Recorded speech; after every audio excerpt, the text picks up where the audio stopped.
The British officer had seen militias before. He had watched them gather in loose clusters outside colonial townsmen in work coats, boots still caked with mud from fields, muskets slung casually rather than carried at the ready. They talked too much. They laughed. They argued about who should stand where. When drills were attempted, they moved out of step, corrected themselves, then broke formation entirely. To a professional soldier of the 18th century, this was not an army. This was noise, and as the column of red-coated regulars marched along the narrow Massachusetts road in the gray light before dawn, there was a little sense of danger. Orders were clear. The objective was limited. Confiscate weapons, arrest troublemakers, restore order. The officer believed honestly that if resistance appeared, it would scatter at the first volley. After all, it always had. What he did not understand, what no one in the British command fully understood yet, was that they were not marching toward a single confrontation, but into a system of resistance that did not behave like armies were supposed to behave. A system rooted not in parade grounds or formal doctrine, but in community, habit, and time. The men waiting beyond the next bend in the road did not look like soldiers, but they were. And by the end of the day, the idea of what a soldier was and what a war could become would begin to change forever. In the mid-18th century, the British Army was among the finest military institutions on Earth. Its officers were trained in the traditions of European warfare. Its soldiers drilled relentlessly, mastering the precise movements of linear combat. Discipline was enforced through harsh punishment. Obedience was absolute. War, as Britain understood it, was a contest between states. Armies met on open ground. Lines formed. Fire was exchanged. The side that maintained cohesion longer prevailed. This system had conquered empires and crushed rebellions. It shaped how British commanders thought, planned, and judged their enemies, and it shaped how they saw the American colonies. From London's perspective, colonial resistance was political noise, amplified by distance, protests, boycotts, occasional unrest, nothing that required rethinking the fundamentals of military power. Militias existed in the colonies, yes, but militias were not armies. They were part-time, locally organized, poorly trained, useful for frontier defense against raids, perhaps, but not for standing against regular troops. That belief was not arrogance. It was tradition. The militia system in the American colonies did not originate as a revolutionary force. It was a necessity. Colonial settlements were spread out, often isolated, and far from the reach of standing imperial forces. Threats came not from massed armies, but from sudden raids, local conflicts, and unpredictable violence. Communities learned quickly that survival depended on militia laws required able-bodied men to own weapons, train periodically, and be ready to respond when summoned. But training was infrequent. Equipment varied widely. Leadership was often informal, drawn from respected community members rather than professional officers. These militias were not designed for long campaigns. They were designed for emergencies, and that shaped everything about how they fought. They knew the land intimately. They moved quickly along back roads and forest paths. They fought close to home, among people they knew, for reasons that felt immediate and personal. They were not disciplined in the European sense, but they were embedded. Militiamen did not see themselves as soldiers in a traditional sense. They were farmers, blacksmiths, shopkeepers, laborers. They drilled because the law required it, but more importantly, because the community expected it. The militia was an extension of civilian life, not a separate profession. This created strengths and serious weaknesses. Militia units were motivated when defending their homes.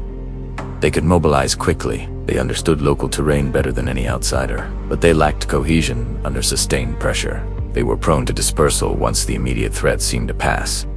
They resisted harsh discipline. Many distrusted standing armies altogether, seeing them as tools of tyranny. This suspicion ran deep. For generations, English political tradition had warned against standing armies in peacetime. Militias were seen as a safeguard of liberty, a force that belonged to the people, not the crown. That belief would matter greatly once conflict began. Within the militia system, some communities went further. They created companies of men expected to be ready at a minute's notice, The Minutemen were not elite troops in the modern sense. They were selected for reliability, proximity, and commitment rather than superior training or equipment. They met more often. They drilled a little harder. They kept weapons closer at hand. Their purpose was simple: respond immediately. This was not a grand strategic innovation. It was a practical one, and it would have consequences far beyond what anyone anticipated. British commanders viewed militias and Minutemen through a familiar lens. Irregular forces tably-bed were inherently inferior. They might harass, they might skirmish, but when faced with disciplined volleys and bayonets, they would break. This belief was reinforced by experience. In previous colonial conflicts, militias had indeed performed poorly in pitched battles. They fled under pressure. They failed to coordinate. They required regulars to stabilize the line. So when intelligence reported militia activity in mass stockpiling weapons, organizing patrols, it was interpreted as posturing rather than preparation. British planners believed a show of force would restore order. They believed speed and surprise would prevent escalation. They believed the situation was still controllable. This was the final miscalculation before everything changed. On the night British troops began their march toward Concord, the countryside did not sleep. Messengers moved quietly along roads and through fields. Lanterns flashed in agreed-upon signals. Church bells rang not to summon worship, but warning, this was not spontaneous. It was rehearsed. The militia network was not an army, but it was a system, a web of obligations, expectations, and practiced responses. Information moved faster than the British expected because it did not rely on formal channels. By the time British troops reached their objectives, they were no longer moving in secret. The countryside knew they were coming. At Lexington, dawn revealed two groups of men facing each other on a village green. On one side, British regulars formed, disciplined, confident. On the other, militia unevenly arrayed, uncertain, outnumbered. No one knew who fired first. That detail would be argued for centuries. What mattered was what followed. Shots echoed. Smoke drifted. Men fell. The militia did not stand long. They did not need to. They withdrew, scattered then reappeared along roads, behind stone walls. The British column moved forward, but the war had already changed shape. By the time the British began their return march from Concord, the assumption that militias were irrelevant had already been shattered. They were not facing an army, they were facing a population in arms. Fire came from unexpected angles. There were no lines to break, no flags to capture, no decisive charge to deliver. The enemy appeared, struck, vanished, then struck again. This was not how European war worked, but it was working. The British would reach Boston Boot. They would do so under constant pressure, bleeding confidence along with men. The turning point of the American Revolution was not a grand battle. It was the realization that the war would not be fought on familiar terms. And that realization had only just begun. The British column did not retreat in panic. That assumption would come later, written into patriotic memory and imperial defensiveness alike. In reality, the soldiers who turned back toward Boston after Concord did so with discipline intact, flags flying, officers shouting orders through the smoke. They had completed their mission. The weapons were destroyed, the arrests attempted. By the standards of European warfare, the operation had succeeded. And yet something felt wrong. The road behind them was no longer empty. The countryside no longer passive. What had been a march through colonial territory now felt like movement through hostile ground, alive, watchful, and suddenly armed. Shots cracked from stone walls, from barns, from the edges of woods where no troops were visible. Smoke puffed and vanished. Men fell, not in ranks, but singly, then another, then another. The British responded as trained to do, turning, forming, delivering volleys into empty space. The enemy was not there, and then it was. This was the moment when British assumptions about militia warfare began to collapse, not all at once, but piece by piece, under pressure, as reality refused to conform. British commanders had believed militias were ineffective because they lacked cohesion.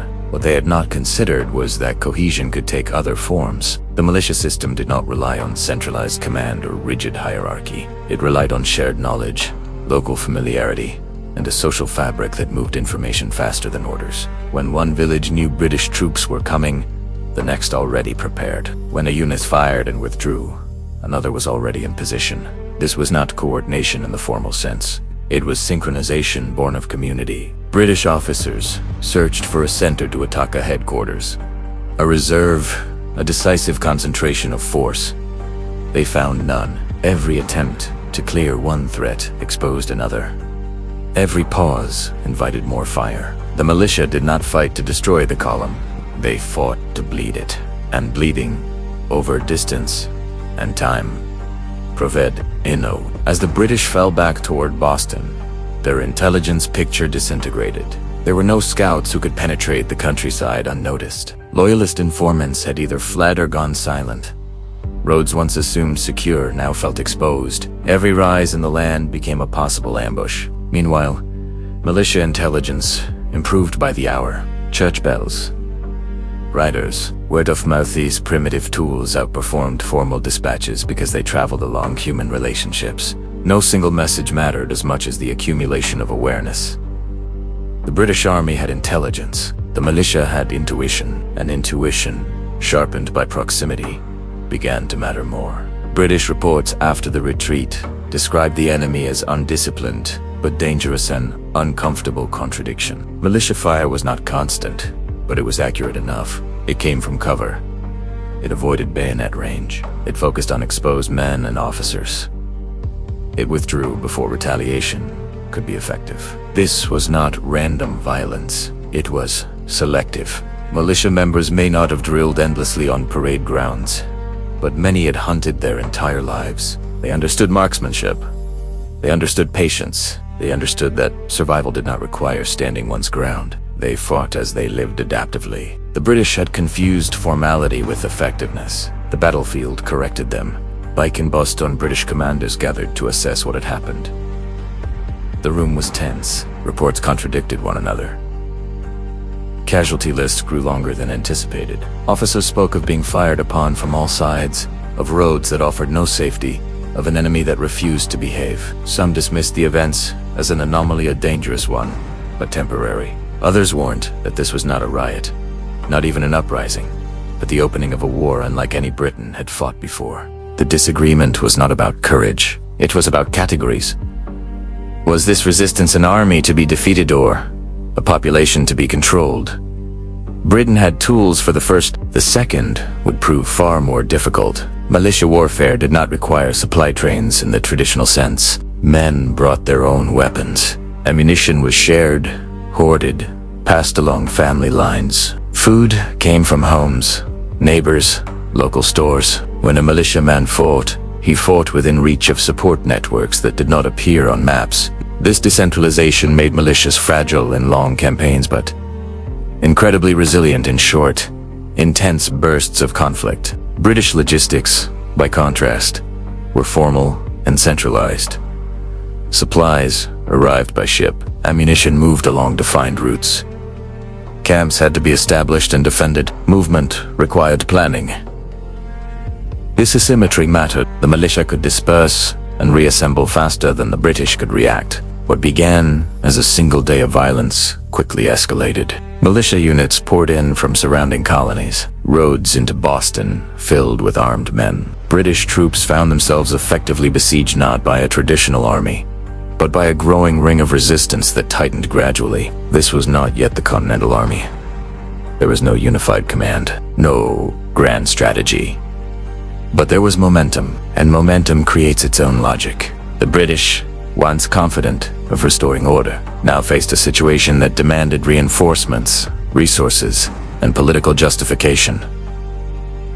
The war had expanded. As fighting spread, militia forces faced their own limitations. When forced into open battle, they struggled. At Bunker Hill, militia units fought with courage and inflicted heavy casualties, but once ammunition ran low, discipline fractured.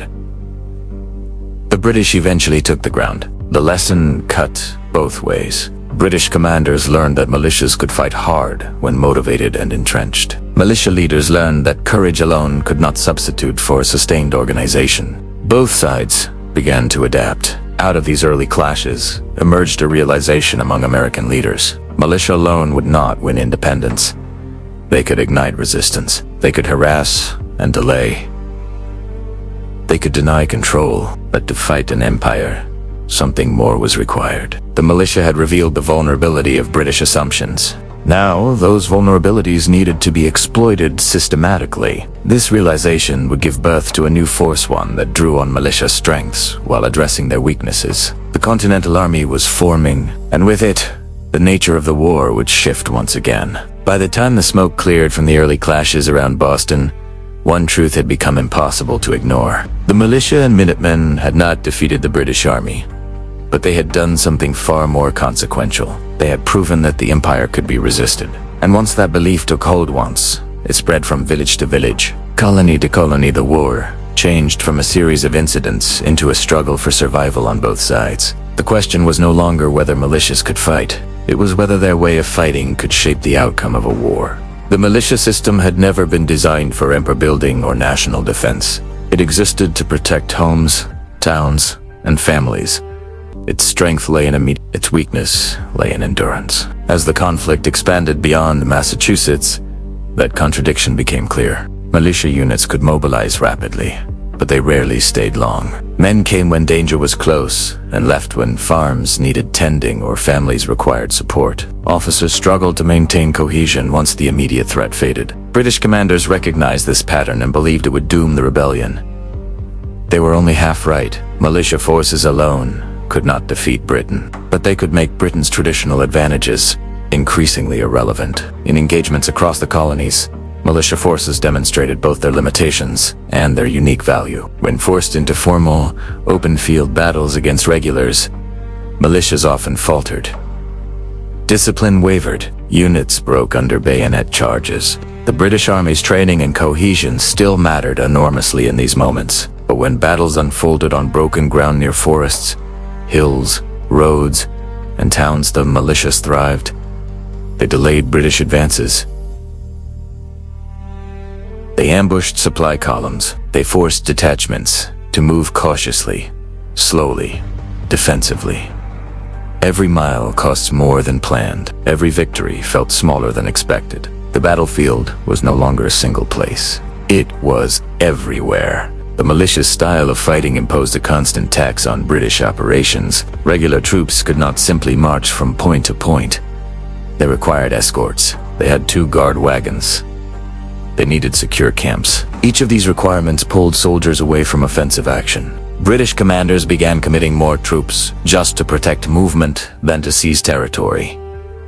This inversion mattered. It meant that control was never complete. It meant that British presence was felt but rarely trusted. It meant that even occupied towns were unstable. Militia resistance blurred the line between front and rear. Fear works differently in different armies. For the British soldier, trained to expect order, the militia war was deeply unsettling. Fire came without warning. The enemy rarely stood to be counted. Victory brought no closure, only the knowledge that tomorrow would bring more harassment. For the militiaman, fear was familiar. He fought near home. He knew the land. Retreat did not feel like failure, it felt like survival. This psychological asymmetry eroded British confidence over time, not through panic,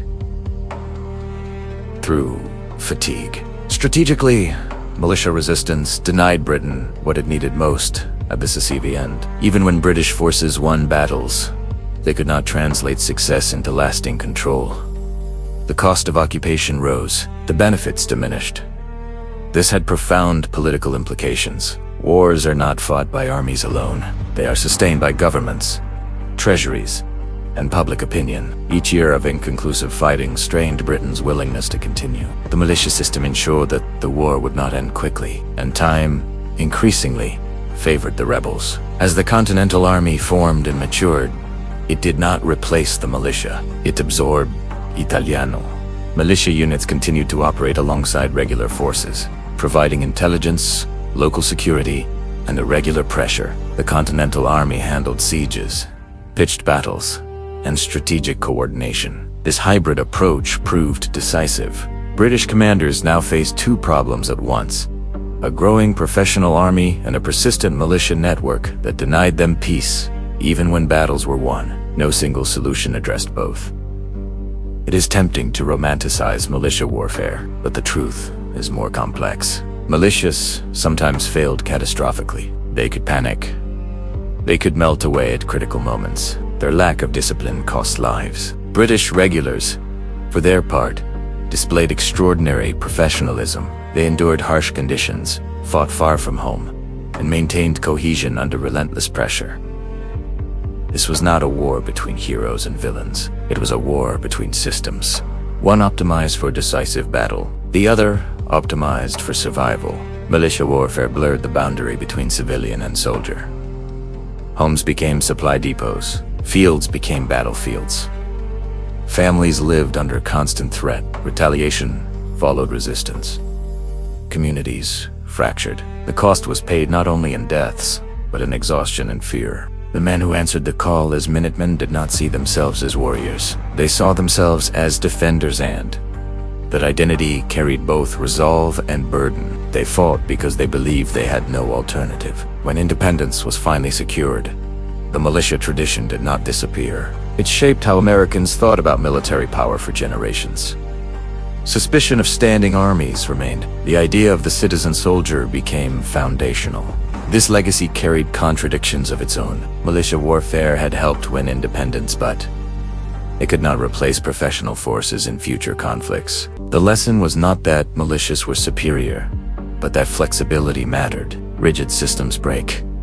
Adaptive ones endure. The British underestimated the militia because they measured strength only in formations, uniforms, and doctrine. They misunderstood the nature of resistance rooted in community. They miscalculated the cost of fighting a population rather than an army. The militia and Minutemen were not designed to win wars. They were designed to make war unavoidable. By denying the empire an easy victory, they created the conditions for something greater to emerge. They bought time. They forced adaptation. They reshaped the battlefield, and in doing so, they remind us of a truth that echoes through military history. Wars are not always decided by who fights best. Sometimes they are decided by who refuses to stop fighting. The first American soldiers did not look like soldiers, but they fought like people who believed the ground beneath their feet mattered. And that belief, more than any weapon, changed the course of history.